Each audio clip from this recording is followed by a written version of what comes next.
Hi friends, welcome to Shamee's kitchen. എല്ലാവർക്കും സുഖമാണല്ലോ. ഇന്നത്തെ നമ്മുടെ സ്പെഷ്യൽ എന്ന് പറയുന്നത് ഒരുപാട് ന്യൂട്രിയൻസ് അടങ്ങിയിട്ടുള്ള നല്ല സൂപ്പർ ടേസ്റ്റി ആയിട്ടുള്ള ഒരു ചെറുപയർ കറിയുടെ റെസിപ്പിയാണ് കേട്ടോ. നമുക്ക് ഇഷ്ടമുള്ള ചോറിൻ്റെ കൂടെ, ചപ്പാത്തിയുടെ കൂടെ, നമുക്ക് എന്തിൻ്റെ കൂടെ വേണമെങ്കിലും സൂപ്പർ കോമ്പിനേഷൻ ആയിട്ട് നമുക്ക് എടുക്കാൻ പറ്റുന്നതാണ്. ഒരു തവണ നിങ്ങൾ ഇതുപോലൊരു ചെറുപയർ കറി തയ്യാറാക്കി നോക്കൂ, പിന്നെ നിങ്ങളുടെ ഫേവറേറ്റ് കറികളിൽ ഒന്നായിട്ട് ഇത് മാറും.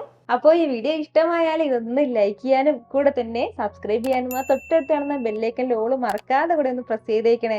എന്നാൽ ശരി, ഇതെങ്ങനെയാണ് തയ്യാറാക്കുന്നത് വേഗം ഒന്ന് കണ്ടു നോക്കാം. നമ്മുടെ ഈ ചെറുപയർ കറി തയ്യാറാക്കി എടുക്കാനായിട്ട് ഞാനിപ്പോൾ ഒരു പാൻ അടുപ്പത്തേക്ക് വെച്ചിട്ടുണ്ട്. അതൊന്ന് ചൂടായി വരുന്ന സമയം ഇതിലേക്ക് നമുക്ക് ഒരു 2 ടീസ്പൂൺ അളവിൽ മാത്രം എണ്ണ ചേർത്ത് കൊടുക്കാം.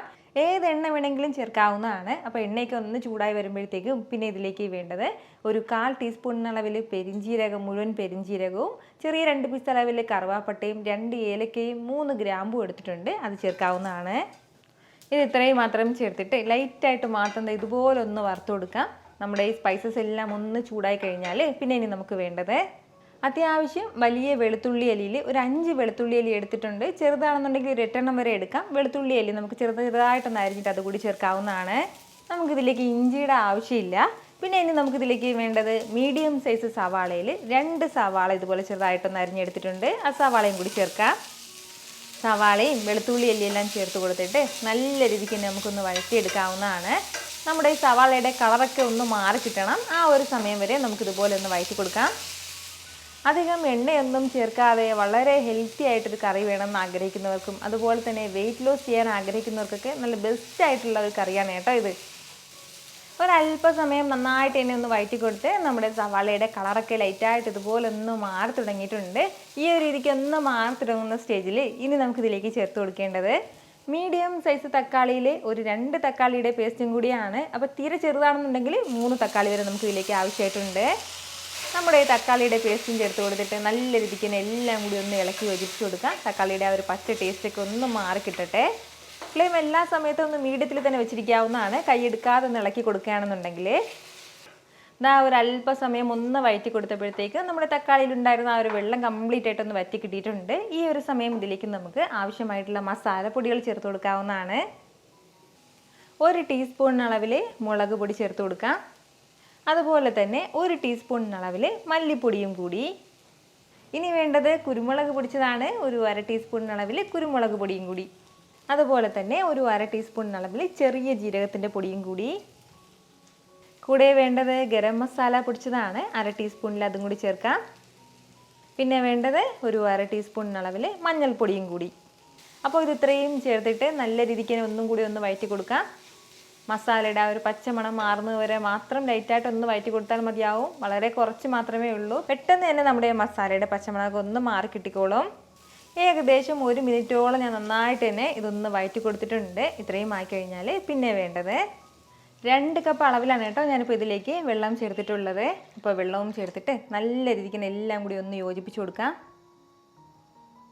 ഇതിനോടൊപ്പം തന്നെ പിന്നെ ഇനി നമുക്കിതിലേക്ക് വേണ്ടത് പച്ചമുളകും കൂടിയാണ്. അപ്പോൾ ഞാനിപ്പോൾ ഒരു 3 പച്ചമുളക് ചെറുതിലെടുത്തിട്ടുണ്ട്. അപ്പോൾ നമ്മുടെ എരിവിനനുസരിച്ചിട്ട് പച്ചമുളക് ചേർക്കാവുന്നതാണ്. കുറച്ചും കൂടി എരിവ് കുറഞ്ഞിട്ട് മതിയെങ്കിൽ 2 പച്ചമുളക് മതിയാവും. അതുപോലെ തന്നെ ആവശ്യത്തിനുള്ള ഉപ്പും കൂടി ഒരു സമയം ചേർക്കാവുന്നതാണ്. കല്ലുപ്പാണ് കേട്ടോ ചേർത്ത് കൊടുക്കുന്നത്. ഇനി നമ്മുടെ ഈ ഗ്രേവി നല്ല രീതിക്ക് തന്നെ ഒന്ന് തിളച്ച് വരട്ടെ. ഒരു അല്പസമയം കൊണ്ട് തന്നെ നമ്മുടെ ഗ്രേവി നന്നായിട്ട് തന്നെ ഒന്ന് തിളച്ച് തുടങ്ങിയിട്ടുണ്ട്. ഇതുപോലെ ഒന്ന് തിളച്ച് കഴിഞ്ഞാൽ ഇനി നമുക്കിതിലേക്ക് ചേർത്ത് കൊടുക്കേണ്ടത് മുളപ്പിച്ച ചെറുപയറാണ്. അപ്പോൾ ഞാനിപ്പോൾ ഒരു 150 ഗ്രാം അളവിലാണ് ചെറുപയർ മുളപ്പിച്ചെടുത്തിട്ടുള്ളത്. ചെറുപയർ വളരെ ഈസി ആയിട്ട് മുളപ്പിച്ചെടുക്കുന്ന വീഡിയോ ഞാൻ മുമ്പ് പോസ്റ്റ് ചെയ്തിട്ടുണ്ടായിരുന്നു. അത് കണ്ടിട്ടില്ലാത്തവരൊന്ന് കണ്ടു നോക്കിയേക്കണം. ഞാൻ ഡിസ്ക്രിപ്ഷൻ ബോക്സിൽ കൊടുത്തിരിക്കാം. അപ്പോൾ ഇതുപോലെ മുളപ്പിച്ചെടുത്ത പയർ നല്ലതുപോലെ ഒന്ന് കഴുകിയിട്ട് വേണം ഇതിലേക്ക് ചേർക്കാനായിട്ട്. നമ്മുടെ ഈ മുളപ്പിച്ചെടുത്ത ചെറുപയറിൽ ഒരുപാട് പ്രോട്ടീൻസും ധാരാളം ഫൈബർ കണ്ടൻ്റൊക്കെ അടങ്ങിയിട്ടുള്ളതാണ് കേട്ടോ. അപ്പോൾ ഞാൻ പറഞ്ഞതുപോലെ വളരെ ഹെൽത്തി ആയിട്ടുള്ളതും ഡയറ്റ് ചെയ്യുന്നവർക്കൊക്കെ നല്ല ബെസ്റ്റ് ആയിട്ടുള്ള ഒരു ചെറുപയർ ഗ്രേവിയാണ് കേട്ടോ ഇത്. അപ്പോൾ നമ്മളിപ്പോൾ ഇതിലേക്ക് ഒരല്പം മാത്രമേ എണ്ണ ചേർത്തിട്ടുള്ളൂ. അപ്പോൾ ആ ഒരു എണ്ണയും സ്കിപ്പ് ചെയ്തിട്ട് നമുക്ക് വേണമെന്നുണ്ടെങ്കിൽ ഹെൽത്തി ആയിട്ട് കുറച്ചും കൂടി ഹെൽത്തി ആയിട്ട് നമുക്ക് ഒലിവ് ഓയിൽ വേണമെന്നുണ്ടെങ്കിൽ അത് ചേർക്കാവുന്നതാണ്. അപ്പോൾ ഇതെല്ലാം കൂടി ഒന്ന് യോജിപ്പിച്ചെടുത്തിട്ട് ഇനി നമുക്ക് മീഡിയത്തിനും ലോ ഫ്ലെയിമിനും ഇടയ്ക്ക് വെച്ച് കൊടുത്തിട്ട് ഒരു 10 മിനിറ്റ് ഇതിങ്ങനെ ഒന്ന് വേവിച്ചെടുക്കാം. അതായത് ഒരുപാട് വേവിച്ചെടുക്കണം എന്നില്ല, നന്നായിട്ട് വെന്ത് കുഴയേണ്ട ആവശ്യമില്ല നമ്മുടെ ഈ ചെറുപയർ. ഞാനിപ്പോൾ ഒരു 10 മിനിറ്റാണ് കേട്ടോ ഇതൊന്ന് അടച്ച് വെക്കുന്നത്. കുറഞ്ഞ ഫ്ലെയിമിൽ ഇതിപ്പോൾ ഇങ്ങനെ ഒന്ന് തിളയ്ക്കാൻ തുടങ്ങിയിട്ട് ഏകദേശം ഒരു 10 മിനിറ്റോളം ആയിട്ടുണ്ട്. അത്രയും സമയം കൊണ്ട് തന്നെ നമ്മുടെ പയറെല്ലാം നല്ല രീതിക്ക് തന്നെ ഒന്ന് വെന്തിട്ടുണ്ട്. അതായത് ഒരുപാട് ഇങ്ങനെ സോഫ്റ്റ് ആയിട്ട് ഇങ്ങനെ കുഴഞ്ഞു പോകുന്ന മട്ടുണ്ടല്ലോ, ആ കുഴഞ്ഞു പോകുന്ന രീതിയിലല്ല നമ്മുടെ ഈ പയർ വെന്ത് കിട്ടുന്നത്. ഒരു മീഡിയം രീതിയിലായിരിക്കും നമ്മുടെ ഈ പയറെല്ലാം വെന്തിട്ടുണ്ടാവുന്നത്. അപ്പോൾ നല്ലതുപോലെ കുഴഞ്ഞ് കിട്ടണം എന്നുണ്ടെങ്കിൽ കുറച്ചും കൂടി കൂടുതൽ സമയം നമുക്ക് വേവിക്കാവുന്നതാണ്. അപ്പോൾ ഇത്രയും ആയി കഴിഞ്ഞാലേ ഇനി നമുക്കിതിലേക്ക് വേണ്ടത് ഒരു 2 ടേബിൾ സ്പൂൺ അളവിൽ അണ്ടിപ്പരിപ്പ് എടുത്തിട്ട് കുറച്ച് ചൂട് വെള്ളത്തിലിട്ട് നന്നായിട്ടൊന്ന് കുതിർത്തെടുത്തതാണ്. ഒരു 10 മിനിറ്റ് ഒന്ന് കുതിർത്തെടുത്താൽ മതിയാവും. ഇത് നമുക്കൊരു മിക്സിയുടെ ജാറിൽ മാറ്റി നല്ലതുപോലെ തന്നെ ഒന്ന് പേസ്റ്റ് ആക്കി എടുക്കാം. ഈ ഒരു രീതിക്ക് നല്ല സ്മൂത്ത് ആയിട്ട് ഞാനിതൊന്ന് അരച്ചെടുത്തിട്ടുണ്ട്. ഇത് നമുക്ക് ഇതിലേക്ക് ചേർത്ത് കൊടുക്കാവുന്നതാണ്.